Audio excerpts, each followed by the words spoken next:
Hey guys, Radiant, but only when you ask me what my rank is on Reddit here, giving you guys my thoughts, tips, and tricks on the shooting in Valorant. So starting off, like most PC FPS games, you're going to want to have a low sensitivity. There's a few ways to do this. You can either have a high DPI and a low sensitivity in game, or the opposite of that, of course, which would be a low DPI and a high sensitivity in game.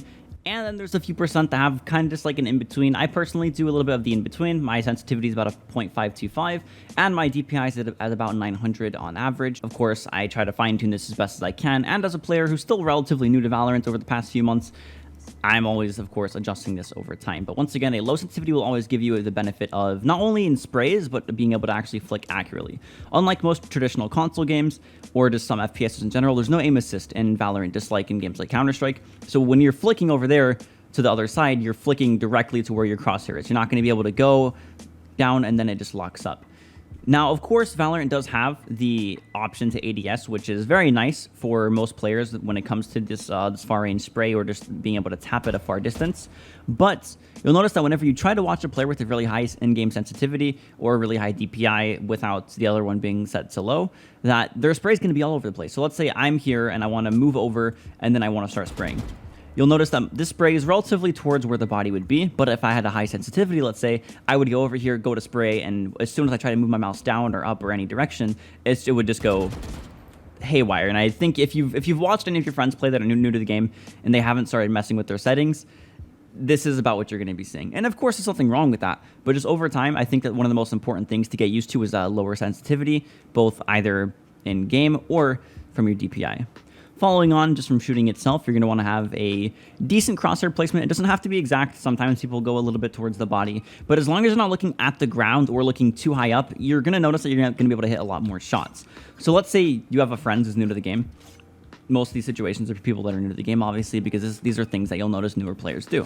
A lot of them will look down towards the ground because they want to see what's in front of them. They want to be able to see exactly like if there's any imperfections in the ground that are going to affect their shooting. And granted, in most games, these kind of things aren't really actually going to affect you. And a lot of players that have been playing for a long time will notice that. Or they'll just have a better understanding of how the map is and how the map is played out. And so they don't really need to look in front of them, down at the ground, up super high to be able to find these points. They kind of just already know them from playing the map a lot. So what does it mean having a good crosshair placement? Of course, in theory, the best crosshair placement is aiming at someone's head. But of course, as most of us do, you're not going to hit those shots. Realistically, you're going to flick over and then you're going to be completely off. So the best crosshair placement is somewhere in the chest region up to the head region. And you can find this just by going up to a wall, trying to look as straight as possible. You'll notice this one is about at the top of this brick. And then you just go back and you try to aim towards that brick whenever you're like flicking away, then flicking back to it. And you'll notice you're not going to hit it every single time exactly. And it gets a lot easier once there are actually players in front of it. But of course, a good crosshair placement can make a huge difference when it comes to getting anyone from around any corner. Now that we have the ability to be able to shoot the character, we have to have the ability to finish off the kill. And as we touched on earlier, spray control can mean the difference between getting a kill or getting killed. So in order to find out the spray control of a gun, usually what you do is you pick a spot on the wall, and then you hold down left click on your mouse, and you just let it do its thing. So here you're going to notice that I went up, then to the right, and then to the left. We'll do it one more time. And this one, I went up and then straight up, a little bit more left focused, then to the right and then back to the left. I think in Valorant, I've noticed that the sprays seem a little bit more inconsistent. They seem like there's a bit more, I don't want to say luck, but it's like random chance involved in it. And so unlike most traditional games like Counter-Strike or games that just don't have random sprays where it's just like the same thing over and over again, Valorant's a little bit different from that. But overall, you're still going to get relatively the same spray. So for this, you're just going to do the opposite of whatever the spray did. So when it goes up, you go down. When it goes left, you go right. When it goes right, you go left. So overall, it's going to be like a question mark, the majority of the spray, where it goes up and then it's going to go in a hook. That's the majority of the spray that you're going to be getting. So in order to counter this, all you do is you go down, and then when it goes left, you go right. So, and you're going to get a lot more accurate the more that you actually practice your spray control, and it's going to turn from what you usually see into something more like that was just like a hole on the wall. Lastly, you don't want to be a sitting duck. So in order to be able to work on movement and getting these shots to hit, of course, the first time, you want to work on counter strafing. And I found the best way to work on counter strafing is using the op. You'll notice that the op is very inconsistent even when you're standing still. Of course, unscoped.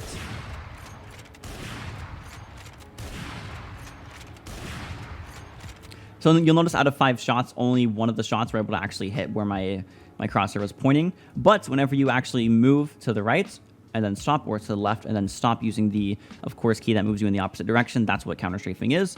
You're going to get a lot more of an accurate shot.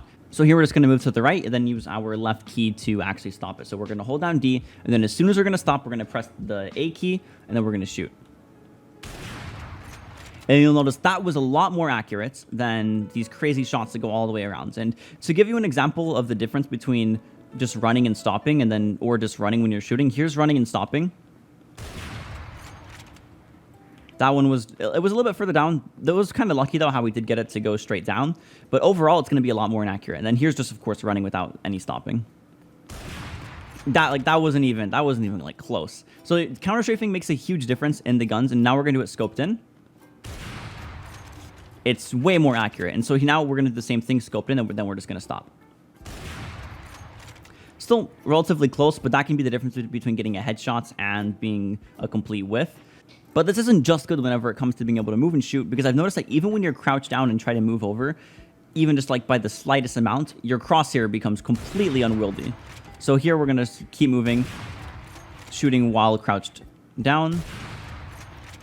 And while that isn't like a big difference in where we are, the further you are away, the crazier it gets. Notice, once again, we're crouched while slightly moving, and like that's not even like remotely close. But here, if we do the same thing, but counter strafe, it's going to be as accurate as it was earlier, right where our crosshair was. So to give you a more exaggerated example about how much more accurate you are while counter strafing compared to non-counter strafing in Valorant, we're just going to do about 5 shots completely standing still with the operator unscoped compared to about 5 shots while counter strafing with the operator. And of course, realistically, most of the time you're going to be zoomed in, and then you're going to be counter strafing for that really accurate result, just like that one right there. But once again, we're going to be going for an exaggerated example just to give you more exaggerated results comparing counter strafing to non-counter strafing. So we're going to do about 5 shots standing still. That one was about on him, but should have hit. About on him, but completely off. On him, but once again off par. On him, but to the left a little bit. And that one was right in front of us. That one definitely should have hit. Of course, realistically, you're going to hit about 1 of 5 of those shots, but we just didn't get lucky there at all. So now we're going to do the same thing, but while counter strafing. That one was right in front of us. That one was a lot easier. That one was a bit further away. That one we just mistimed. That one was pretty close. You notice that most of these I'm missing just from mistiming. But yeah, you'll see counter strafing compared to just standing still, you're going to get hit a lot more accurate shots. And we'll do one scoped in lastly. Yeah, so counter strafing in general, especially with the op, is going to give you a lot better results compared to not counter strafing. And lastly, we're going to put all of this together using the Vandal. So we're going to look at about right where this beam is, and we're just going to move over, find a random spot on the wall, and try to kill it like it was an enemy. So once again, crosshair placement, low sensitivity, and we're just going to move over, counter strafe, and just start the spray.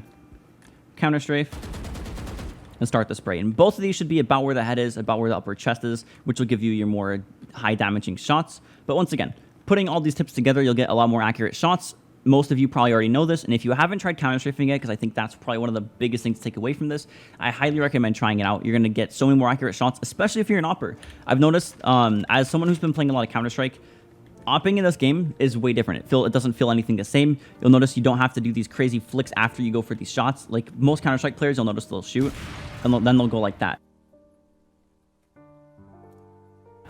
You don't have to do that in this game. And it is kind of nice not having to do these crazy movements, but also it's a lot harder to move and to be accurate while shooting. We saw earlier when we were crouched in and trying to go for these shots, it just doesn't have the accuracy that it does in games like Counter-Strike. So in order to get these more accurate shots, especially as an opper, it's going to take a few times to actually get the hang of, maybe a few hours, maybe a few days. But once you do get the hang of it, it's going to completely change how you op in this game. Once again, you guys, this has been Sakai. Hope you guys learned something new from this. And if you didn't, make sure to dislike the video to, of course, put my videos even lower on the algorithm so no one gets recommended these videos. Once again, you guys, thank you so much for watching, and I'll see you guys later.